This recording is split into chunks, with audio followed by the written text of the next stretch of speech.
रिश्ते जो भरोसे की नींव पर खड़े होते हैं, लेकिन जब वही रिश्ते हैवानियत का लिबादा ओढ़ लें तो इंसानियत की कब्र खुद जाती है। क्योंकि पहले सीतापुर का रामपुर मथुरा और फिर कुछ ऐसा ही हुआ यूपी के औरैया में, जहां 6 साल की एक मासूम के साथ उसके परिवार के ही रिश्तेदार ने क्रूरता के सारी हदें पार कर दी, जिसे सुनकर हर कोई हैरान है। नमस्कार, आप देख रहे हैं आई इंडिया और मैं हूं दीपक वर्मा। औरैया का अछल्दा थाना क्षेत्र, दोपहर के करीब 12 बजे थे। एक 6 साल की बच्ची जो कि अपने पिता से 10 रुपये लेकर एक दुकान पर सामान खरीदने गई थी, लेकिन तभी एक दरिंदे की नज़र उस नन्ही जान पर पड़ती है और वह उसके साथ कुछ ऐसा खौफनाक कर देता है जिसकी शायद किसी ने कल्पना भी नहीं की थी। आरोपों के मुताबिक 18 साल का सौरभ यादव, जो कि उस 6 साल की अबोध बालिका का रिश्तेदार था, वह दुकान पर सामान लेने गई बच्ची को टॉफ़ी का लालच देता है और फिर उसे बहला फुसला कर गेहूं के खेत में ले जाकर बालिका के साथ घिनौनी हरकत कर देता है। दुष्कर्म के बाद आरोपी सौरभ बच्ची को खून से लहूलुहान हालत में छोड़कर फरार हो जाता है। इतने में जब बच्ची वापस घर नहीं पहुंचती है तो परिजन उसकी खोजबीन में लग जाते हैं और खोजते खोजते उसी खेत में पहुंच जाते हैं जहां बच्ची के साथ आरोपी सौरभ यादव ने दुष्कर्म किया था। बच्ची को लहूलुहान हालत में देखकर परिजनों के होश उड़ जाते हैं और आनन फानन में पुलिस को सूचना दी जाती है। मौके पर पहुंची पुलिस बच्ची को पहले सामुदायिक स्वास्थ्य केंद्र अछल्दा ले जाती है, जहां प्राथमिक उपचार के बाद उसे जिला अस्पताल रेफर कर दिया जाता है।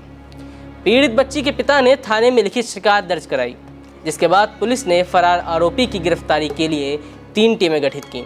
इस मामले में जानकारी देते हुए अपर पुलिस अधीक्षक आलोक मिश्रा ने क्या कहा, उसे भी सुनिए। तो जनपद कंट्रोल रूम द्वारा एक सूचना प्राप्त हुई कि जनपद औरैया के अछल्दा थाना अंतर्गत ग्राम नगला भोज की एक 6 वर्षीय बच्ची के साथ दुष्कर्म की घटना घटित हुई है। तत्काल इस सूचना पर पुलिस फोर्स मौके पर पहुंचा।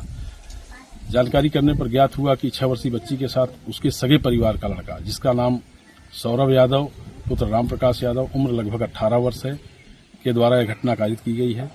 सुबह फसल काटने के लिए वह खेत गया हुआ था, वहीं बच्ची को बहला फुसला कर ले गया, जिसके द्वारा यह घृणित कृत्य वहीं किया गया। परिजन द्वारा तहरीर प्राप्त कर उचित धाराओं में अभियोग पंजीकृत किया जा रहा है। अभियुक्त सौरभ यादव पुत्र राम प्रकाश यादव की गिरफ्तारी हेतु पुलिस अधीक्षक औरैया महोदय द्वारा 3 टीमें गठित की गई हैं। आवश्यक विधिक कार्रवाई की जा रही है। बच्ची को प्राथमिक उपचार के लिए CSC अछल्दा लाया गया, जहां उसकी स्थिति सामान्य है। बेहतर उपचार के लिए हायर सेंटर रेफर किया गया है। आवश्यक विधिक कार्रवाई की जा रही है। मौके पर शांति है। जैसा कि पुलिस ने बताया कि बच्ची के साथ दुष्कर्म करने का आरोप जिस 18 वर्षीय सौरभ यादव पर है, वह पीड़िता के सगे परिवार का ही बताया जा रहा है, जो कि अभी फरार है। तो अब सवाल ये उठता है कि क्या इस समाज में अब परिवार के अपने ही अपनों के लिए हैवान बनते जा रहे हैं? क्योंकि आप चाहे सीतापुर के रामपुर मथुरा का मामला देख लें, जहां 6 साल की तानी मिश्रा की नृशंस हत्या का आरोप उसके पिता पर ही लग रहा है, वहीं औरैया की ये घटना भी हर किसी के जहन में बड़े सवाल खड़े कर रही है। सीतापुर का रामपुर मथुरा हो या औरैया का अछल्दा, यहाँ मासूम बच्चियों के साथ जो कुछ हुआ वो भरोसे की हत्या थी, मासूमियत की चिता थी और रिश्तों की नीलामी थी।